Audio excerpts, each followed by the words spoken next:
obviously the post, the diplomatic post of American ambassador, a really important post, and Peter Mandelson, before he was appointed, went through a due diligence process. That's the propriety and ethics team went through a process, and therefore I knew of his association with Epstein.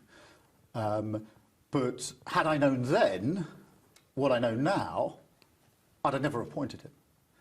Because what emerged last week were emails, Bloomberg emails, which showed that the nature and extent of the relationship that Peter Mandelson had with Epstein was far different to what I had understood to be the position when I appointed him.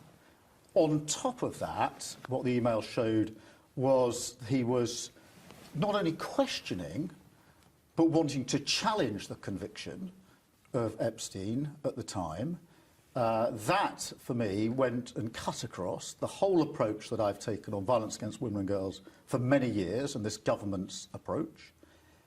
On top of that, what emerged last week, on Wednesday evening late, were Peter Mandelson's responses to questions that have been put to him by government officials. I looked at those responses and I did not find them at all satisfying.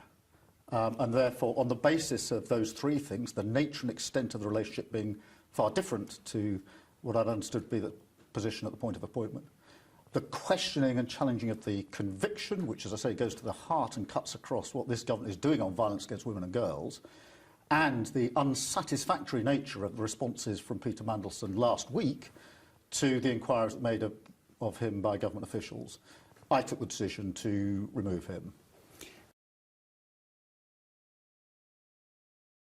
It was only on Wednesday early evening that I knew the contents of the Bloomberg emails. It was only very late on Wednesday when Peter Mandelson replied to the questions that had been put to him by government officials. And it was on that basis that I took my decision that he should be removed. What I knew before PMQs was that there had been media inquiries. I didn't know the content of the Bloomberg emails. And I knew that questions had been put to Peter that he had not yet answered. And he hadn't answered them by the time it got to PMQs. There is, of course, a time lag in America, but I knew that there are questions that have been put to him, but I didn't know what answers he was going to give to those questions. That came later on Wednesday. And that's why, at that point, I gave the answer I did at PMQs, and that's the extent of what I knew at the time.